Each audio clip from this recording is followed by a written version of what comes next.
typically where a lot of crews catch them. They finally catch up after those 1,500 meters, and they pass. And boat one, which is Mekong Dragons, is underway. Carrie said that the slower boat starts first. Not every boat trains for the same distance. Some boats specialize in the 200-meter sprint. Some boats specialize in the 1,000 and the 1 meter, the more endurance races. So That's right.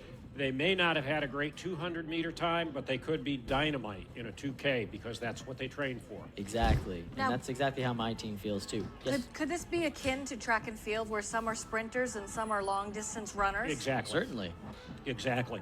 And you will set a boat up differently depending on the composition of your team for a 200 or a 2K. You will put different paddlers in the boat to optimize the boat.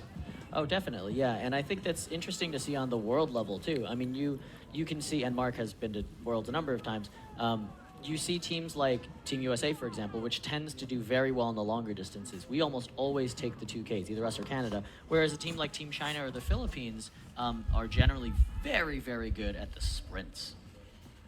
And if you look at the body type, the Germans, the Russians, Hungarians, they tend, in the open boats, they tend to be much larger men with a much slower stroke rate. They're not going to do well typically against the Asian teams, which tend to have a smaller build and a much higher stroke rate. And a much lighter boat. Much exactly, lighter to boat, that degree. exactly. Yep.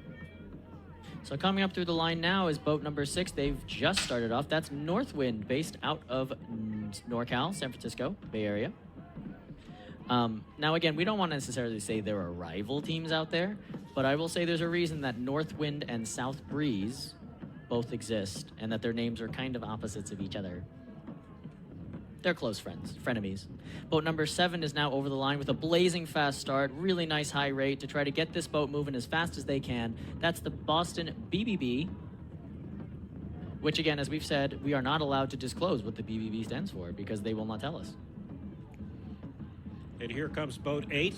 Dragon Warriors endgame fast with a very high rate coming across. Now they're settling at about 20 meters, 30 meters past the start and getting into the stroke that they will use for the full 2,000 meters. With absolutely perfect timing, I will say. That timing is really, really impeccable. My goodness. And coming up to the line in a little bit of a slower start, I have to say, is South Breeze. But I'm sure this is all strategic. I'm sure Josh and the number of other South Breeze experienced coaches and paddlers on that team are doing exactly what they need to do, and they're going to race their race plan.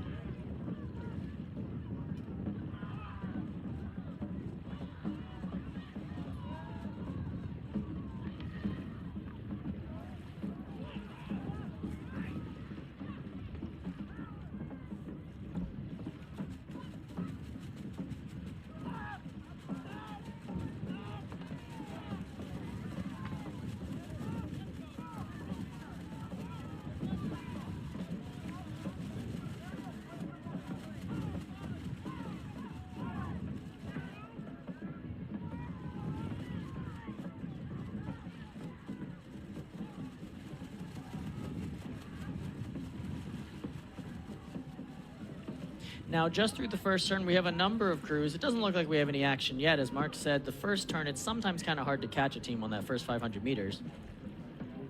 But there's a little bit of walking that some teams are trying to do right now, it looks like. Looks like DW Endgame Strong is trying to walk up on Pasco Fighting Dragons. Again, Pasco being the Philippine American Society of Colorado, excuse me. Mekong Dragons is actually stretched out. They are. The stagger from the start. This may be a true 2K team versus a 200-meter team. Yeah, exactly. This may be what we're seeing. Yeah, exactly like you were just saying. Maybe Mekong Dragons specializes in the 2K. They are very handily fighting off and fending off the teams behind them, and they have widened that 15-second gap. Very nice, boat one. Very nice, Mekong. Ooh, we can see some of the wash right now. Northwind, boat number 6, is getting hit with a ton of wake off the front of their bow. Oh my goodness. And that's one of the things that's really hard to see on this live stream or on video, and honestly even in person, is knowing how much wind there is and knowing how much wake there is on the course in general. With this many boats, with 9 boats on the water, standard boats especially, that displace so much water, waves, wakes, they're thrown all over the place. And that's one of the challenges when you're trying to overtake. You've got to get over that wash.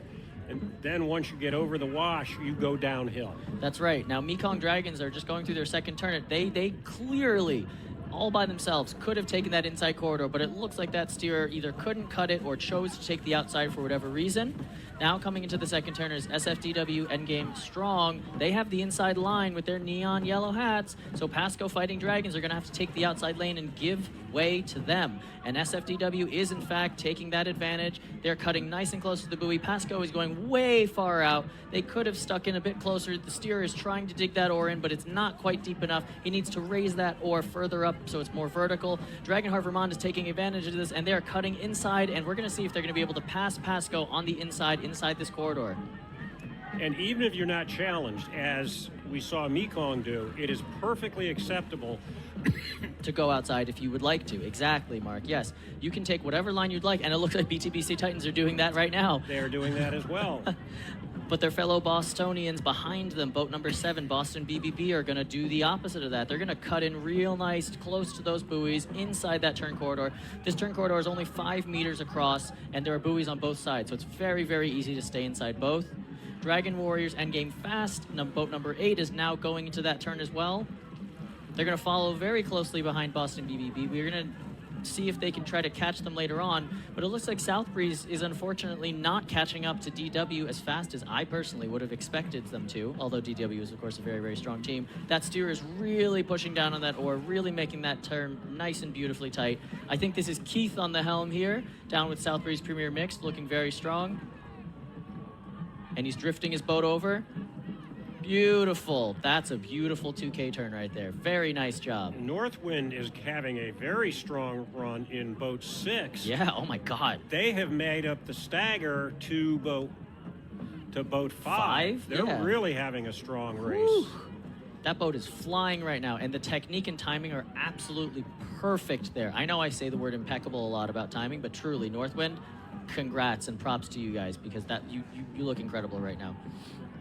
Mekong continues to maintain that big lead that they built in the first 1,000 meters. They are not giving an inch back to the rest of the fleet. Looking back here at South Breeze, it looks like there may have been a small problem. Maybe they were hit by the wake or something like that, but I saw a couple paddles fly up in the air as if they were either bracing or doing something else. Not quite sure exactly what was going on there, but it'll be interesting to see exactly what happened. Going into the final turn now, I believe that's still boat number 1, Mekong Dragons. It is. They haven't given an inch. They lengthened their lead in that first 1,000 meters, and they're not giving an inch back. Very nice. We'll see if they can cut this turn corridor nicely. I think they're still outside of it, actually. Yes, they're still outside the turn corridor. Again, they pure 100% could have taken the inside of the turn corridor, but hey, taking the outside, that's fine. If you decide to do that, they're straightening out into their final 5, and it looks like also going into the turn, we have a number of other crews. I don't think we're going to see any collisions or super excitement, but let's see what happens. We definitely have what looks like a traffic jam developing in that turn, but again, I can't tell if there's any contact from here. Looking on the screen, it looks like everybody's getting through cleanly. Yep. Boat 6, Northwind is in the corridor. It looks like DW Strong is also outside. They cleanly are through. But boat number 2, Pasco Fighting Dragons, have been passed by a number of crews, including boat 6. So like Mark was saying, 6, Northwind has made up that stagger very, very significantly. Going into that turn now and trying to crank that tail over. That's boat number 5. No, sorry, not 5. Oh, that's DW, I'm sorry. That's Dragon Warriors right there. Endgame Fast is now through the turn. They have passed Boston BBB. And now South Breeze expertly threading the needle through that 5-meter wide turn corridor. All of our boats are through the turn 3, so now it's a drag race for the last 500 meters, and Mekong Dragons is still maintaining that lead. They may have given a little bit, but they are still maintaining a good lead. Very nice. And now we see Northwind is passing boat 4. They are walking very quickly on them. I have to say it's very impressive. Northwind passing Dragonheart Vermont. And just as a reminder, this is total time, That's not right. the order you come across the finish line in.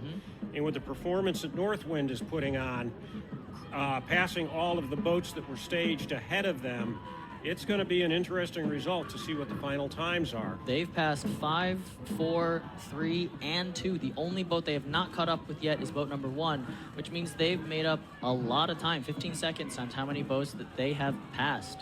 They've made up about 45 seconds. Dragonheart, whoa, Looks like we have some action, a little bit of a steering mishap of some kind. Number 2 and number 8, that's Dragon Warriors Fast and Pasco Fighting Dragons are both off course. They've swerved far left over for some reason. They're now in lane 5, lane 6.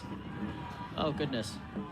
Dragonheart Vermont and Northwind came across the line together. Again, it is total elapsed time. We'll have to see how these times shake out. The other DW team, though, SF Dragon Warriors Strong, are now over the line. They were clean, nice, cleanly racing, but it looks like, unfortunately, Dragon Warriors Fast, who had a We're really going to have nice another run. more contact. It looks Yeah. like 5 and 9 are getting together. South Breeze and Titans from Boston are hitting. 5 and 9 just had contact. We can see Keith really pulling on that tiller. He's trying to pull South Breeze forward with a great job. DW Fast is over the line. South Breeze is over the line. And rounding out this very exciting 2K, BTBC Titans and Pasco Fighting Dragons. Whew. It's going to be interesting to see how they sort all of this out. There was contact on several occasions. Yeah. I did not see it clearly, but when the looked like 2 and 5 suddenly, or 2 and 8 suddenly wound up over in the far side of the course.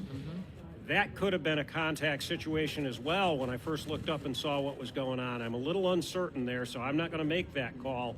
It's going to be up to the officials to sort this one out. Yeah. Oof. And I see a number of official boats clustered together down near turn 3, probably conferring to see what's going